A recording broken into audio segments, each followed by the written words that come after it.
Hello मेरे प्यारे प्यारे दोस्तों। मेरा नाम बबीता है।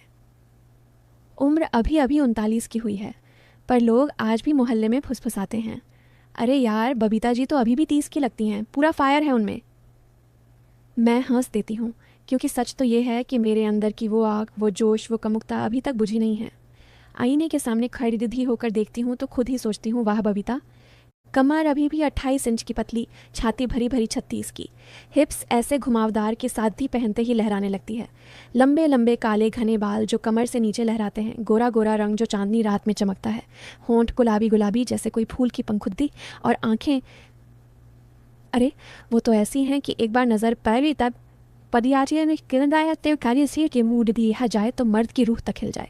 मैं जानती हूँ तुम थरकी भाई लोग सोच रहे हो कि ये कहानी में तो ज़रूर कुछ मसाला आएगा, कुछ गर्मा गर्म सीन, कुछ वो जो रातों की नींद उद्धा दे। हाँ मसाला है, तड्डे डद्दा का है, आग है, पर अंत में तुम सबके मुंह से निकलेगा। बबीता दीदी, क्या बात है यार, दिल छू गई। तो सुनो मेरी पूरी कहानी, मेरी और मेरे दामाद विक्की की वो लंबी लंबी कहानी जो 20,000 शब्दों में बयां हो रही है। मैं धीरे धीरे सुनाऊंगी, जैसे घर की चौपाल पर बैठकर चाय पीते हुए कोई औरत अपनी दिल की बातें शेयर करती है, पेंडू स्टाइल में, देसी अंदाज में, बिना किसी जल्दबाजी के, शुरू से लेकर अंत तक, बिना कटे फटे, बिना घिसे पिटे सीन के, बस रुक रुक कर हंसी, रुक रुक कर सस्पेंस, और अंत में वो ट्विस्ट जो सबको चौंका देगा। तैयार हो? चलो शुरू करते हैं। हमारा घर पुराने लखनऊ के एक तंग मोहल्ले में है। बड़ा सा आंगन, बीच में नीम का पुराना पेड़, और गली के मुहाने पर हमेशा लौंडों की टोली खड़ी रहती है, जो मुझे देखते ही सिटी बजाती है। शादी को 20 साल हो चुके थे। पति जी आर्मी में थे, साल में 2-4 बार ही घर आते। मैं अकेली नेहा को पालती रही। नेहा मेरी जान, मेरी जान 22 साल की हो गई थी जब शादी हुई विक्की से। विक्की, अरे नाम लेते ही आज भी मेरे बदन में एक सिहरन दौड़ जाती है। 6 फुट लंबा, 14 कंधे, जिम की बॉडी जो देखकर लगे कि कोई फिल्म का हीरो है। गहरी गहरी आंखें, दाढ़ी थोड़ी सी ट्रिम्ड, और मुस्कान ऐसी कि दिल में बिजली कौंध जाए। इंजीनियर था, दुबई में अच्छी नौकरी। शादी के बाद नेहा उसके साथ चली गई। घर सूना हो गया। मैं दिन भर बस काम धंधा, शाम को टीवी देखती, रात को अकेले बिस्तर पर लेटकर सोचती, काश कोई हो जो मेरी बातें सुने, मेरी उदासी को दूर करे। फिर एक शाम नेहा का फ़ोन आया। मम्मी, विक्की का प्रोजेक्ट इंडिया में आ गया है, दिल्ली का, 9 महीने लंबा। हम दोनों आपके पास ही रहेंगे। पैकिंग हो रही है, 2 दिन में पहुंच जाते हैं। मैं खुश हो गई, बोली, आजा बेटी। मम्मी का घर बिना तेरे के सूना पड़ी डीडा है, विक्की को भी कहना मम्मी का आशीर्वाद है। पर दिल में कुछ और ही ख्याल आ गया। विक्की, वो लद्दद का जो शादी में मुझे देखकर इतना शर्माया था, अब घर में रहेगा। 9 महीने लंबा वक्त है ना। 2 दिन बाद वो पहुंचे। ट्रेन से उतरकर ऑटो में घर आए। नेहा ने गेट खोला, मैं बाहर निकली। विक्की ने झुककर पैर छुए। उसकी गर्म सांसें मेरे पैरों पर लगीं। मैंने उसे उठाया, गले लगा लिया। उसकी चौधी छाती से मेरी छाती टकराई। एक पल को लगा जैसे जैसे करंट दौड़ गया। उसकी बॉडी इतनी सॉलिड, इतनी गर्म। मैंने खुद को संभाला, मुस्कुराई और बोली, आजा बेटा, अब ये घर तेरा भी है। सामान रखो, चाय बनाती हूँ। नेहा अंदर चली गई। मैं विक्की को अंदर ले गई। वो मेरी सादी को देख रहा था। मैंने उस दिन नीली सादी पहनी थी, पल्लू हल्का सा ढीला। वो नज़रें मेरी कमर पर अटक गईं। मैंने जानबूझकर पल्लू ठीक किया, थोड़ा सा पेट दिखा दिया। वो शर्मा गया, नज़रें फेर लीं। पहले हफ्ते सब बिल्कुल नॉर्मल चला। विक्की सुबह 8:30 ऑफिस निकल जाता, शाम 6:30 लौटता। मैं और नेहा दिन भर किचन में हंसी मजाक, कभी पुरानी यादें ताज़ा करती। रात को तीनों डिनर साथ खाते, टीवी देखते। पर धीरे धीरे मुझे लगा कि विक्की की नज़रें मुझ पर ज़्यादा टिकने लगी हैं। सुबह जब मैं चाय बनाती, वो किचन में आ जाता। मम्मी जी, चाय में चीनी कम है क्या, कहकर मेरे पीछे खड़ा हो जाता। उसकी सांसें मेरी गर्दन पर लगती। मैं जानबूझकर थोड़ा सा झुक जाती, साथी का पल्लू सरक जाता। वो देखता रहता। एक दिन मैंने ग्रीन साथी पहनी, पतली वाली, सब्जी काट रही थी। विक्की आया, पीछे खड़दा, बोला, मम्मी जी कुछ मदद। मैंने मुद्दा कर देखा नज़र कमर पर। साददी थोड़ी सरक गई थी, पेटीकोट का नाधा दिख रहा था। मैंने जानबूझकर झुककर नीचे का डिब्बा खोला। पल्लू पूरा गिर गया, कमर नंगी, विक्की की सांसें तेज़। मैंने पलट कर देखा, उसकी पैंट में उभार साफ। मैंने हंसकर कहा, क्या हुआ दामाद जी, सब्जी में मिर्ची ज़्यादा लग गई? वो लाल हो गया, बाहर भागा। उसके बाद तो जैसे खेल खुल गया। मैं जानबूझकर सादी थोड़ी लो वेस्ट बांधने लगी, पल्लू ढीला रखती। जब भी झुकती वो नज़रें चुराता नहीं, सीधा देखता। एक शाम नेहा अपनी सहेली के पास गई थी, बस 2 घंटे की बात। घर में सिर्फ मैं और विक्की। मैंने सोचा आज तो थोड़ा मसाला डालूं। लाल ट्रांसपेरेंट सादी पहनी, अंदर लेस वाली ब्लैक ब्रा और पैंटी। पल्लू इतना ढीला कि चलते ही सरके। विक्की हॉल में अखबार PRH रहा था। मैं चाय लेकर गई, जानबूझकर झुककर ट्रे रखी। छाती आधी से ज़्यादा नज़र आ गई। विक्की की आंखें फटी। मैंने कहा, चाय पी लो बेटा, गर्म है अभी। वो हकलाया, मम्मी जी आप बहुत। मैंने पास बैठते हुए कहा, बहुत क्या विक्की, बोलो ना खुलकर। मेरी जांघ उसकी जांघ से सट गई। उसने धीरे से हाथ रख दिया। मैंने हटाया नहीं। बोला, मम्मी जी आपकी कमर, मतलब सब कुछ इतना परफेक्ट। मैंने हंसकर कहा, पागल, सास के सामने ऐसी बातें। पर अंदर से मज़ा आ रहा था। नेहा आ गई तो वो उठा, लेकिन नज़रें मेरी कमर पर ही अटकी रहीं। अगले दिन सुबह ही नेहा को फ़ोन आया। उसकी मौसी बीमार थी, 2 दिन के लिए जाना पड़ा। घर में सिर्फ मैं और विक्की। सुबह मैंने काली सादी पहनी, बिना ब्लाउज़ के, अंदर सिर्फ ब्रा, बाल खुले।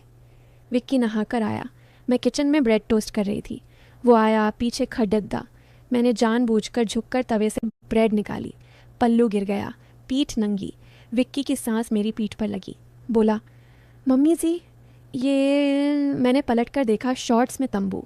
मैंने हंसकर कहा, क्या हुआ, ब्रेड जल गई क्या? वो शर्मा गया। नाश्ता करते हुए मैंने कहा, विक्की तू नेहा से खुश है ना? बोला, हाँ मम्मी जी, बहुत। मैंने तंज कसा, पर लगता है तुझे मेरी तरह औरत चाहिए। वो चौंका। मैं हंस पड़ी डीढ़ी। मजाक कर रही हूँ बेटा। पर उसकी आंखों में वो चमक थी जो मैं समझ गई। दोपहर में वो ऑफिस गया, शाम को लौटा। मैंने डिनर बनाया, नेहा की पसंद का पनीर टिक्का। हम दोनों खा रहे थे। मैंने जानबूझकर सादी का पल्लू कंधे से सरकने दिया। खाते खाते बोली, विक्की नेहा को तू कितना टाइम देता है? बोला, कोशिश करता हूँ मम्मी जी। मैंने कहा, कोशिश नहीं, दिल से देना पोड़ी डिड़ता है। औरत को स्पेशल फील कराना पोड़ी डिड़ता है। वो मेरी तरफ देखने लगा।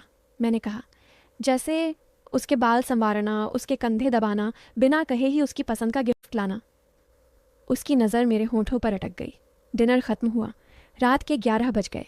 नेहा का फ़ोन आया, मौसी की हालत ठीक, कल सुबह लौटेगी। विक्की ने कहा, मम्मी जी मैं सो जाता हूँ। पर वो नहीं गया। बालकनी में खड़ददा हो गया। मैं भी चली गई। हवा चल रही थी, मेरी साथी उध रही थी। वो पास आया, बोला, मम्मी जी आज रात। मैंने कहा, क्या? उसने मेरी कमर पर हाथ रख दिया, गर्म हाथ। मैंने हटाया नहीं। बोला, मैं खुद को रोक नहीं पा रहा। आप इतनी इतनी। मैंने उसके हाथ को पकड़ी दा और बोली, इतनी क्या विक्की, बोल खुलकर। वो बोला, हॉट। आप हॉट हैं मम्मी जी, नेहा जैसी नहीं, कुछ और ही। मैंने हंसकर कहा, पागल, नेहा मेरी बेटी है। पर तू सही कह रहा है, जवानी का जोश तो हर औरत में अलग होता है। वो और करीब आया, उसकी सांस मेरी गर्दन पर। मैंने धीरे से पीछे हटा, बोली, सो जा बेटा, कल बात करेंगे। अगली सुबह नेहा आ गई, पर अब विक्की की नज़रें और बेचैन हो गईं। दिन भर वो मुझे घूरता। शाम को नेहा थक गई, जल्दी सो गई।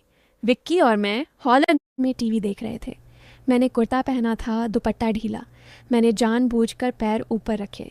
मेरी जांघ दिख गई। विक्की की नज़र वहाँ अटक गई।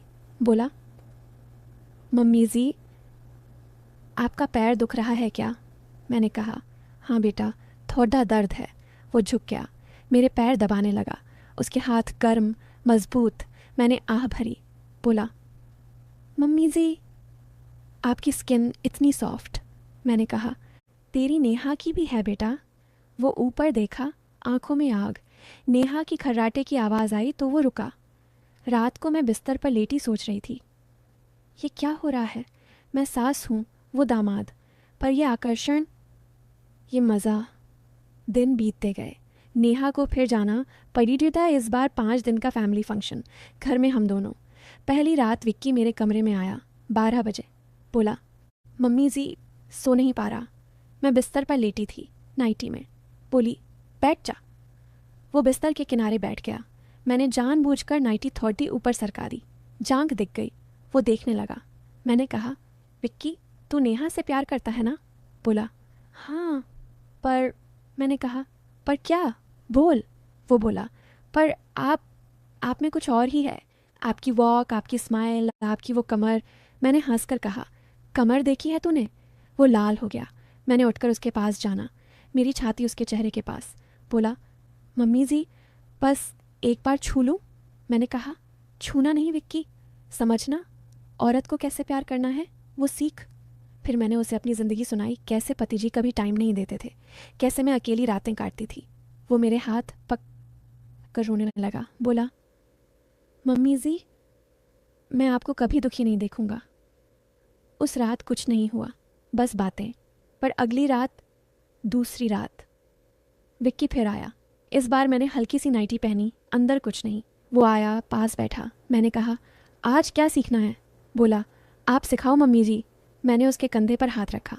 बोला, ऐसे ही नेहा को छूना, धीरे से, प्यार से। वो मेरी कमर पर हाथ रखने लगा।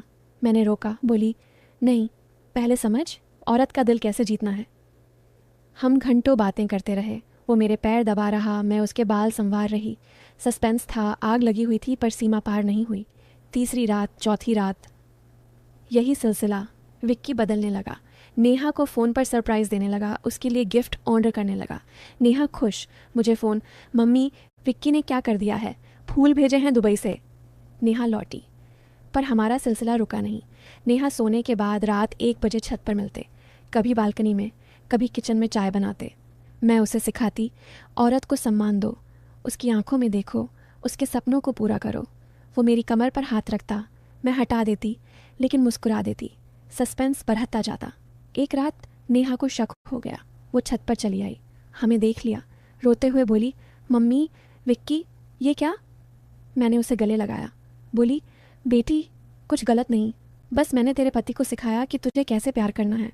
नेहा रोई, फिर हंस पी डिडी। बोली, मम्मी, तुम बेस्ट हो, मेरी शादी बचा ली। ट्विस्ट ये था, नेहा प्रेग्नेंट हो गई। विक्की ने कहा, मम्मी जी, ये आपकी देन है। आज उनके 2 बच्चे हैं। विक्की आता है तो मेरे कान में कहता, मम्मी जी, आपकी आग ने मुझे जला दिया, पर अच्छे से। तो दोस्तों, ये थी 20,000 शब्दों की मेरी कहानी। मसाला था, आग थी, पर अंत में प्यार। सब्सक्राइब करो, नाम कमेंट में लिखो। नमस्ते।